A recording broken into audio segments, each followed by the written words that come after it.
Sama ako sa'yo. Talikuran ng mga dapat nang iwanan. Mahal kita, Alex, pero sana mapatawad mo ako. Magaan ang loob ni Rose nang pumasok na siya sa restaurant niya at nadatnan niyang naghahanda na ang mga kaibigan niya ng mga pang-decorate nila sa binyag na ikikater nila na doon mismo ang venue.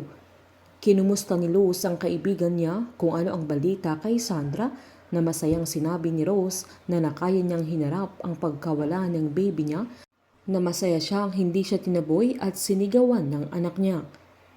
Habang umiiyak naman si Sandra na hawak ang larawan ng ultrasound niya sa magiging kwarto sana ng baby nila, ay pinuntahan siya ni Renz at pinagmasdan habang umiiyak bago niya nilapitan.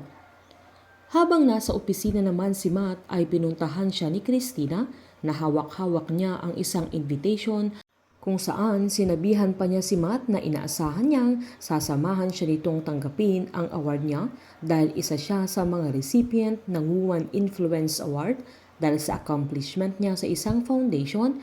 Sabay sinabing pwede na siyang mag-skip sa party after ng awarding at sinabihang pwede silang mag-dinner ni Matt pero hindi siya sinasagot ni Matt kaya sinabi niyang matagal nang hindi sila lumalabas pero nainis lang si Matt at sinabing may appointment na siya sa araw na yun. Diniit pa ni Christina na baka gusto niyang samahan siya nito na kaya niyang hindi umattend sa awarding na ang sekretary na lang niya ang uutusan niya pero agad na sinabi ni Matt na hindi niya kailangan si Christina, sabay giniit niyang mahalaga kay Christina yung award niya. Sinumbat naman ni Christina na alam naman ni Matt na mas importante ang relasyon nila pero sinabihan siya ni Matt na pumayag na siyang bumalik siya sa bahay niya at sa opisina na hanggang doon na lang ang ibibigay niya sa kanya. Sobrang na-disappoint si Christina sa sinabi ni Matt dahil halatang wala ng plano si Matt na makipagbalikan pa sa kanya na ginagawa na lang niya ang mga yun alang-alang kay Gwen.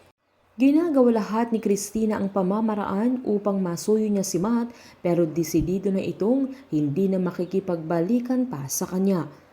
Habang nilapitan naman ni Ren si Sandra na sobrang masakit sa kanila ang pagkawala ng baby nila pero giniit ng dalaga na nagpapasalamat pa din siya sa baby nila na dahil sa kanya ay magkasama ulit sila ni Renz at hindi niya maamin sa sarili niya na mahal pa rin niya si Renz, sabay tinanong kung hindi na sila magkakahiwalay dahil wala ng dahilan para magsama sila pero giniit ng binata na may dahilan na magsasama pa rin sila, yun ay ang mahal na mahal pa rin niya si Sandra, sabay niyakap niya ito.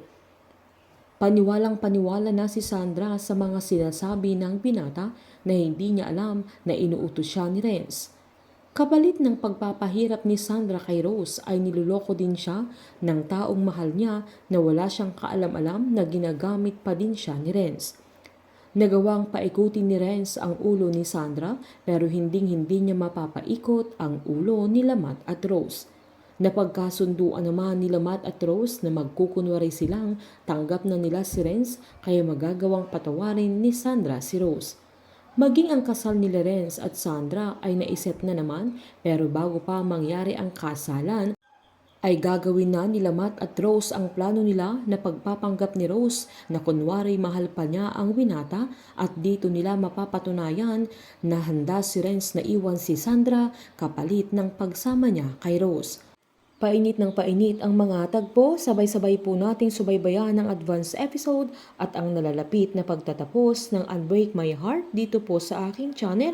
Patuloy lamang pong manood at mag-subscribe para ma-update po kayo sa mga susunod na episode. Marami pong salamat.